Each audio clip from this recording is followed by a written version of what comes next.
This is the Dull Man's Podcast, the podcast for dull men and women who get excited about dull things.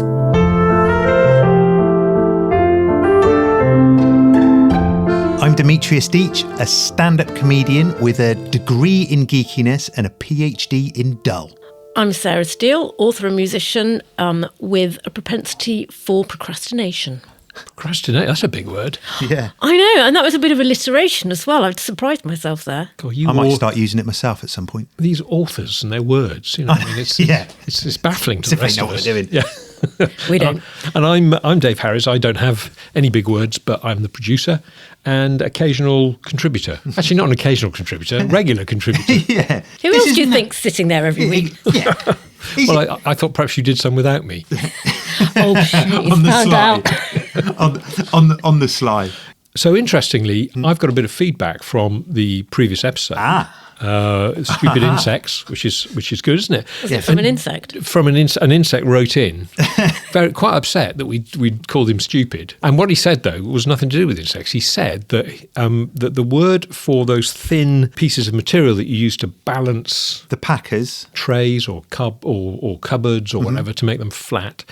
Do you remember that I called them shims? I do. Which was a word I got from my dad. Well, the insect that wrote in said, yes, in fact, that is the correct word.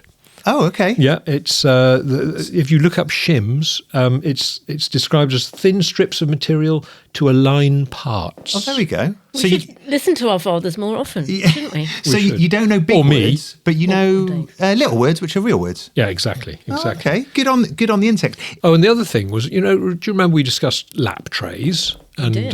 because it was a present that your mother gave Oh yeah, that was on your divorce. And if no one's listened to that episode, that has to be listened to because that is the funniest. My mother has not, because Mum said to me, are there any more episodes I can listen to? And I went, yeah. Oh, no. There's the one where you get shamed for your present you gave me. I'm going to send her a everyone link. besides Sarah Steele's mother should listen to the episode. Anyway, I was in Aldi the other day. Is it Aldi or Aldi? Aldi. Oh, I thought you said Alderney. Aldi. I was in Aldi. I was in the Channel Islands. I was in Aldi. God, I get told off for getting that wrong. And in the centre aisle, Yes. you know the centre aisle in Aldi, Yes. there was lap trays. Ah, Hundreds of them. with the beanbags. With the beanbags, yeah. Yeah. With Is it Sarah Singleton Week? Singleton week. Maybe it is. Aldi Singleton Week. Yeah, are you from your studio flat? And in order to get that joke, folks, you're going to have to listen to the previous episode. Dave, what's on today's show? Well, it's extra specially dull today. We've really, really plumbed the depths of dullness for this one. I believe you're bringing British 3-pin plugs to the table. Yes. And the wiring thereof and that yeah. sort of thing, which is very, very dull. Sarah, airport duty frees, I heard.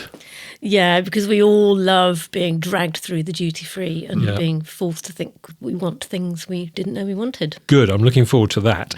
And I'm going to talk about the Olympics because it wasn't that long ago that we had the Olympics from Paris. And I want to talk about the fact that we all become experts for a fortnight in some very strange sports indeed.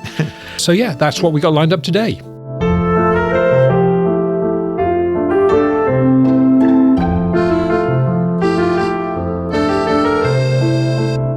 Well, I don't know who here is a big Olympics fan. I am. I was actually a Gamesmaker for the London Olympics in 2012.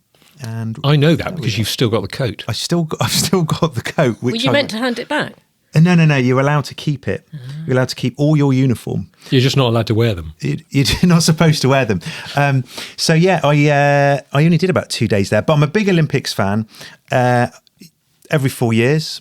It comes round, and I think, Dave, you're a bit of an Olympics geek like myself, are you not? I am. I love the Olympics. But what I wanted to talk about today, because we've just, a few weeks ago, we were all watching the Paris Olympics, and I was, as usual, obsessed with it. My once every 4 years obsession, and watched as much of it as I possibly could. And what I wanted to talk about is the fact that we all become... those of us that watch the Olympics become, for the space of about a fortnight, however long it lasts, we become experts in these sports, which we simply pay no attention to for the other 3 years and 50 weeks. Yeah.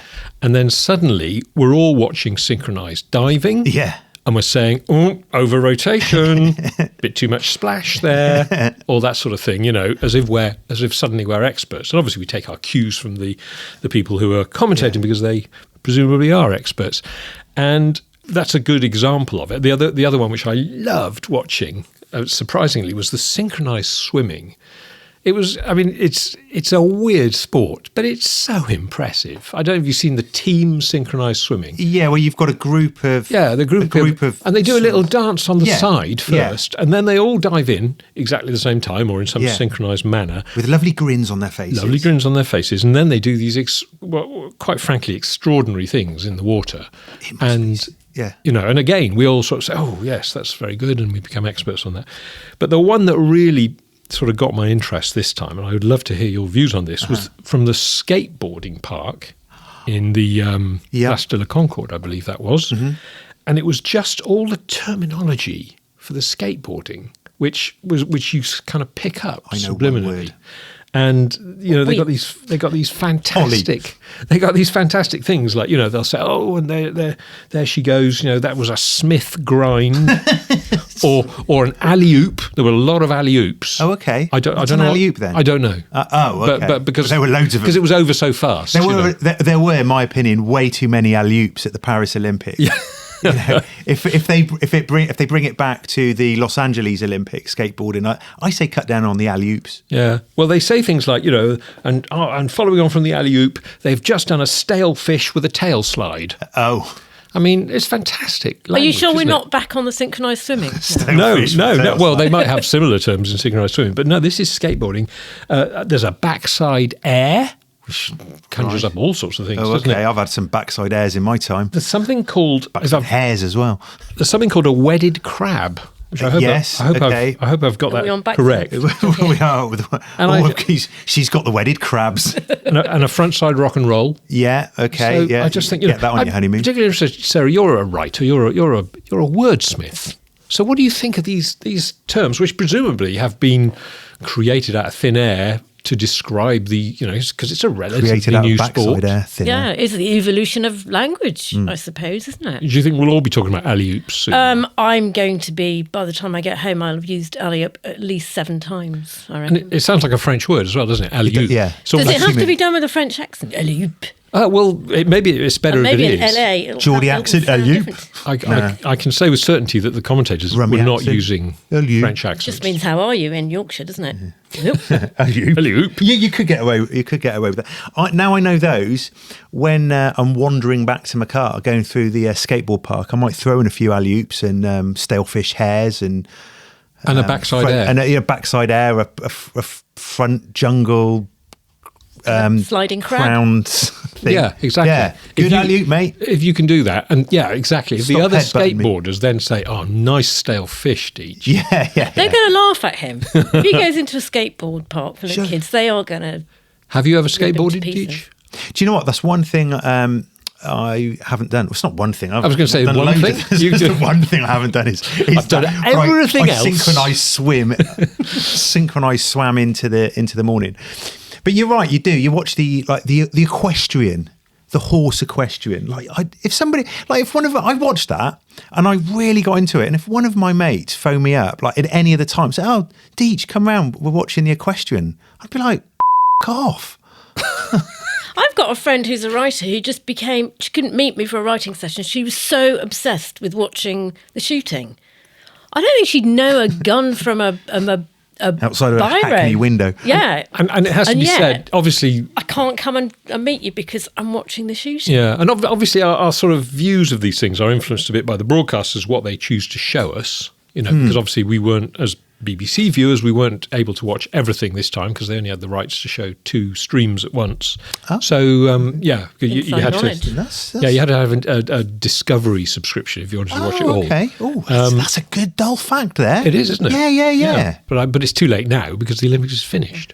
I like the fact that, so I watched the opening ceremony, which is always fantastic for kind of high camp and comedy. And I love the fact that the commentators didn't know what was happening. So poor old Andrew, what's his name? Cotter, was trying to commentate, had no idea. He's going, oh, and there's Lady Gaga. Yeah. And at the end, he had no idea what was happening. Yeah. Well, they hadn't been told, they hadn't been told. And then Yeah. And Celine Dion.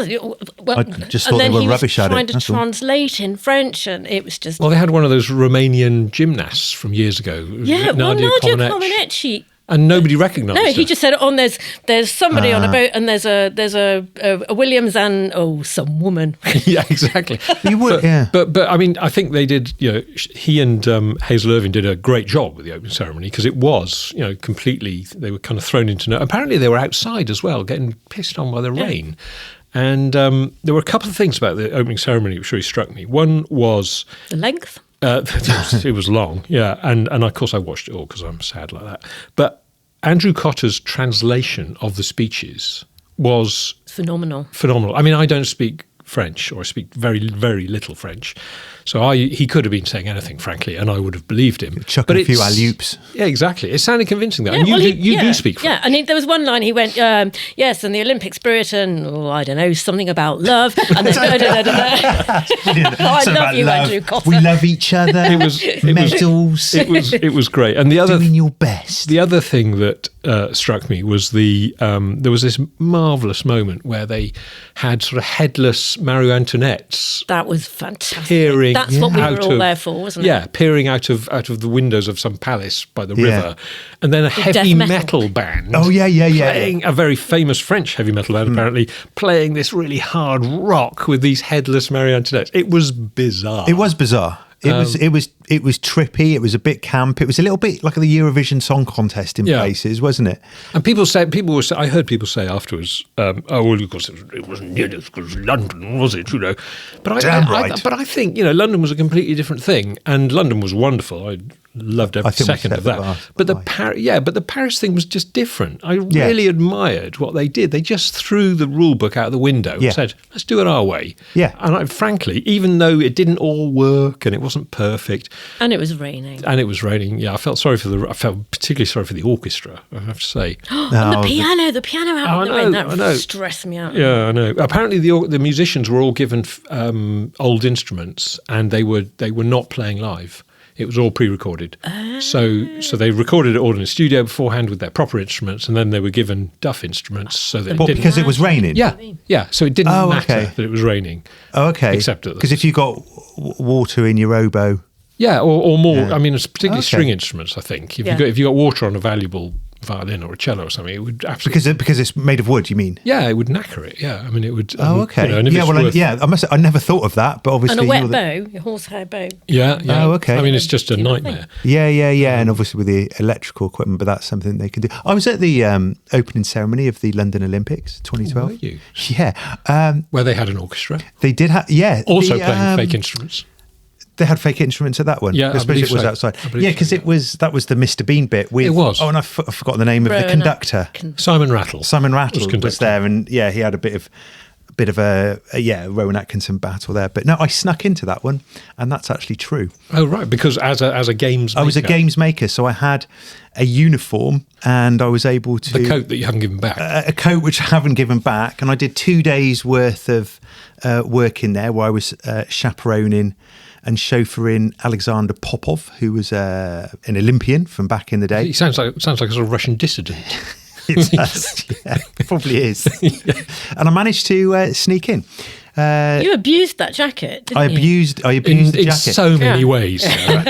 And also so I had a lanyard, but the lanyard sort of specified the areas I was supposed to go in, which was not in the stadium. So I got a bin liner. In fact, I got 2 bin liners, and one I sort of wrapped around my lanyard, which just delicately covered the bit which said I wasn't supposed to go in to the stadium. So unless somebody actually sort of moved that bin bag, it just looked like I was carrying a bin bag, they wouldn't have noticed. And my other bin bag, I used to walk around and pick litter, and there was no litter because no member of the audience was in there yet. So I just walked around from about 2:00 in the afternoon to right at the very end. Dropping your own litter and picking. And I only ended up with one bit of orange peel, which I made myself. And were you in the stands, or were you in the area where the athletes were? So before before the start, I walked around the stadium. I went right into the middle. There was a tiny little house in the middle, which I took a selfie of myself. There was like a a little hill at one of the sides with a tree on the top, which I think was supposed to represent Glastonbury or something. Did you climb that? I did. Got there. You just went rogue, didn't you? I went totally rogue. You know that little house in the middle? Yes. That was, they couldn't get permission to knock it down when they built the new stadium. There was some old lady living there and she refused to sell it. So they just built the stadium around it. She probably made Deech a cup of tea. Yeah, exactly. Yeah. Hello, dear. Come in. It was all decorated inside. It was all decorated inside. And then you had a good poke around, didn't you? I did have a good poke around. And then so when people started coming in, I then thought, well, I'm going to get busted here. So I went out to the sort of the outskirts of the stadium where people were sort of filing in, and there was this dear little old lady who needed assistance getting to her seat. So I held her arm and helped her to her seat because she saw me in my uniform, and she sat down, and then I saw an empty seat and I thought, yeah, I'm going to sit down there. And that seat happened to be in the front row, where someone else hadn't shown up. Well, you're lucky. So, it was a phenomenal experience. That could have been an awkward moment, sort of 20 minutes into the ceremony where somebody said, "Oh, you're in my seat, mate." Obviously, look at my jacket, mate. I think you'll find I've got the authority here. Look at a little bit of my lanyard, and you'll see I'm meant to be here. Yeah, exactly. Yeah. And those two bin bags, forget about them. Yeah. All right, brilliant. Well, I think we've, that was very interesting. Thank you for taking my Olympic discussion in directions I hadn't even dreamt of. It became almost interesting.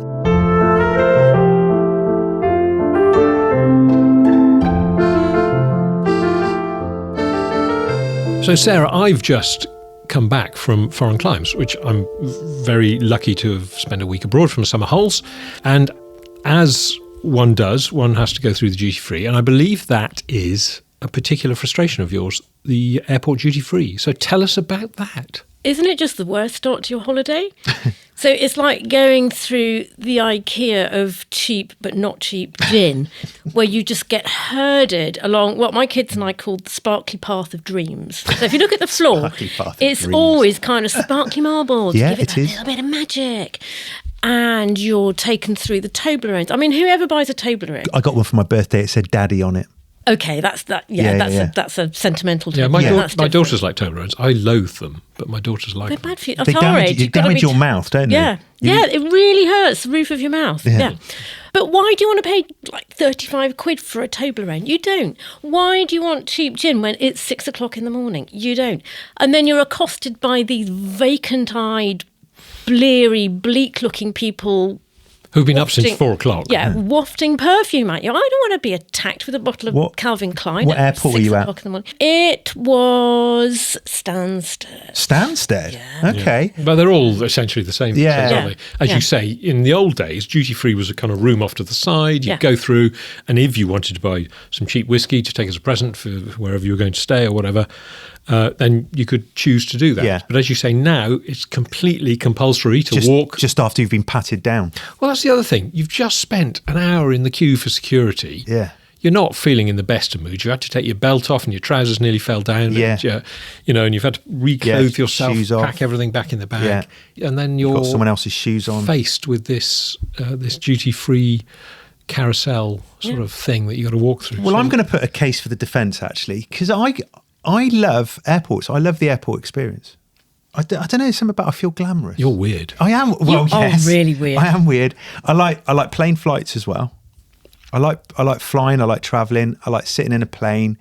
I like the tiny little meals that you used to get. You don't get them so much now. And I do like wandering through a duty free and trying on so much aftershave. But nobody will sit next to you on the plane. It gives you a headache. It's like sort of a concoction from the Chilean police to sort of ward away riots and stuff like that. But no, I like it. It's you have a wander around, you get a coffee. But I hate what it does to your head because it makes you think you want this stuff. So I've gone through and seen my favourite brand of makeup and thought, oh, I could do with another eyebrow Another brush. 3 litres of that. I don't need it, but it makes me think I want it. And then when you look at the prices, it's actually no cheaper. Yeah. Then when you get, it's that's the truth. Rip-off. It's definitely it is a rip-off. Yeah. And again, for the defence, I went through Bristol Airport as Deech. Yeah. And it was very, very crowded at 5 o'clock in the morning when I arrived at the duty free because we were on an insanely early flight. And I couldn't believe how many people there were. There was nowhere to sit. I mean, you got through the duty free thing and there was literally nowhere to sit down. We sort of perched on suitcases and things. But I did stop at the gin counter and buy a bottle of gin because the person we were staying with, our hostess, had specifically requested a type of gin which she knew, because she'd been through the airport before, you could get. What was it? What gin was it? Duty-free. I'd have to actually use my memory to tell you that. He hasn't got that As I don't possess that because he drank anymore. the bottle of gin. He doesn't know. It was a nice gin. I mean, so I did use the duty free. I did buy this for gin gift buying purposes. for gift buying purposes, and I think there is some, arguably that's a Yeah, you useful can get a thing. little teddy with in a beefeater outfit from duty free, and nothing says I thought of you lots on my did, holiday didn't you? more than a a teddy gift in of like that. a policeman, a British policeman's Yeah. bobby outfit. As if they don't wear that. They haven't worn that in decades. No. I also like the magazines that you get on an aeroplane. I like that. It's But that's just all about selling you more stuff. It that's right, totally 'cause is, they- but 'cause they it have a puts me duty-free. it puts me in a world where I want to be. It makes me feel. It makes me On feel a like Ryanair flight to I might be on a Belgrade. Ryanair flight, but I pretend that it's 1975. It's British Airways. I'm James Bond, and I'm flying to go on a mission to the Bahamas. And so reading the in-flight magazine helps that illusion. Yeah. Because Do you read the travel articles? I mean, saying, have you been to Vienna recently? Because here's the latest thing. I mean, you're flying to Budapest, but the magazine articles about Vienna, so that's what you read. I give it. I do. I give it once over. I have a look. It's usually pretty girls in bikinis. What's not to love? I mean, Sarah, would you like to comment on that? That I don't even know where sexist to piece start of. unpacking that, really. I think you are actually going off on your 1975 Yeah, package holiday. in I that think case, you are, aren't because I don't think you'll find many with Sid beautiful James and the girls- rest of the cast of the Carry On There are film. no girls in bikinis in flight magazines these days. I don't think. But anyway, okay, well, fair enough. And the other thing about the in-flight magazine is obviously it's peculiar to that airline. So, if you fly more than once a year, you find you've already read all the articles. Yeah. Because they don't produce them more than a couple of times a year, I don't think. But there you are. There's airports, duty-frees, flying. It's a mixed bag, isn't it? It's an expensive bag.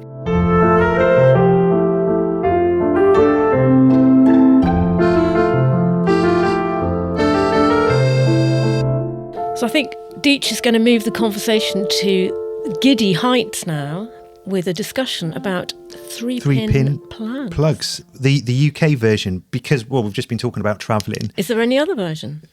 Yeah, there are countries that have 3-pin plugs. Oh, yeah. no, I thought they all had 2 pins. No. We were special. Well, there's some countries where the third pin sticks out from the wall. That's and true. the whole of the female part is on the plug, whilst the British version, all 3 male phalluses. I'm trying so hard not to laugh here. well, you can break that rule. He is meant to be a comedian, Oh, Sarah. yeah. Oh, sorry. That's what's been going wrong. People have been trying not to laugh. So the 3 male phalluses on the British plug. Phalli. Phalli, yeah, of course. Is that the plural? I'm going to say yes in an authoritative tone. Yes, it Okay. is. I like the British 3-pin plug because it just seems strong.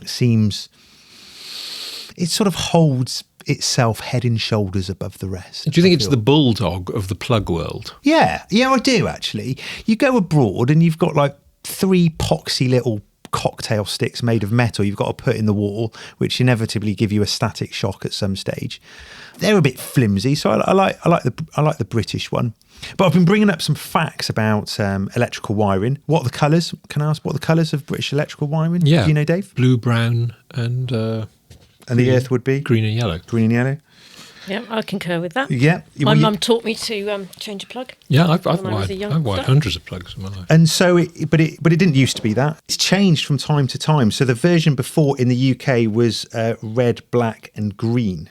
Isn't that just confusing? I mean, changing Yeah, a yeah, plug, yeah. you really need That's- to be sure, not wondering what the latest. Well, that's why colour they've coding is. standardised. That's why they've standardised wiring now, and they have the like an electrical code. We're on the 18th edition now of electrical safety sort of instructions. Like the British Standard Code. How have I not read all of them? How have I not read any of them? Well, I could have 18 volumes on the shelf. You've only got 17. have a guess when the first sort of health and safety regulations were put on paper as a guidance, if you like. I don't know. So this would be the first edition. So to speak. 1956. Sarah, would you like to have a guess? I'm going to be controversial and go 1921. 1921. So in 1956, they just started the 13th edition, Dave.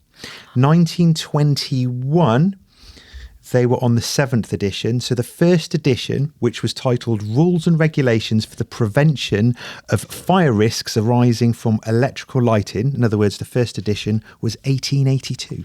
Wow, that's impressive, actually, Yeah. that the health and safety people were at it that early. Yeah, it's nuts, isn't it? Yeah. It was Surprised probably me. quite dangerous. I'd imagine the fire risks were higher in those Yeah. days, more, wood in your buildings and stuff. So there's more wood in your building, but also And the insulation material was not plastic, was Yeah. not sort of... it wasn't the flame. PVC. It wasn't flame retardant. It wouldn't have been plastic. flame-proof. No. And the lights, because they specifically mentioned lighting there, would have got incredibly hot. And so that would have been a big fire risk. 1888 was the second edition. 1897 was the third edition. Are you going to go through all 18 editions? Well, I'll like tell you this? some. Should we go in and have a cup of tea? Yeah, shall we? No. I hear Don't there's go for a cup of donuts tea. somewhere. There were some prominent things. 1939, the 11th edition, was the last year to allow sockets in a bathroom. Dave, you just mentioned the protective wrapping. 1950 was the first mention. They just mentioned PVC insulated cables. In 1992, they put in a legislation that all electricians must chew gum whilst on the job. Yeah, that's a sensible one. And in 2008, the 17th edition, they said that all builders' radios and electricians' radios must listen to Heart FM.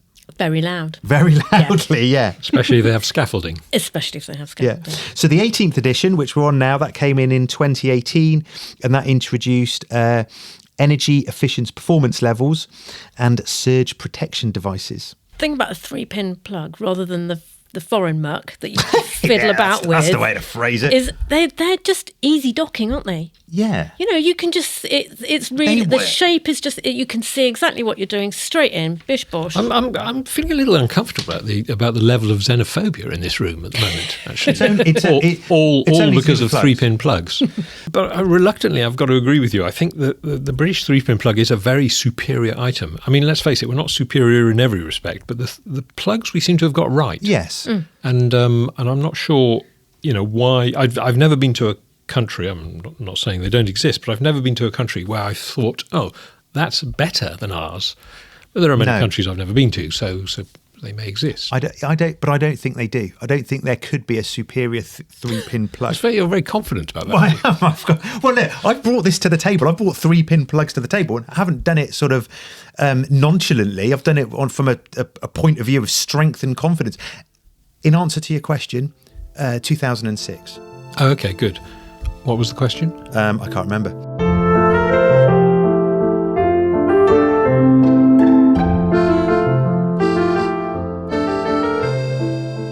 Well, I'm afraid that's all we've got time for in this very dull episode of the Dullman's podcast. I've been Dave Harries. I've been Demitris Deech. And I've been Sarah Steele. And Deech, what have we got coming up in the next episode? Well, I'm going to be talking about Easter eggs. Ooh, that sounds a little early, given the time of year. Movie Easter eggs. Oh. Easter eggs in movies. Nice, I like that. What are you going to talk about, Sarah? I'm going to talk about parents who parent their children at the top of their voices. Oh, right, loud parents in public. And I'm going to talk about the joys of watching television with experts, the people that know everything about the programme you're watching. So anyway, thank you very much, both of you. And don't forget to subscribe and like and whatever you do with your social media, share us and follow us on Facebook and all those sorts of things. Do that. And we'll be back in a fortnight.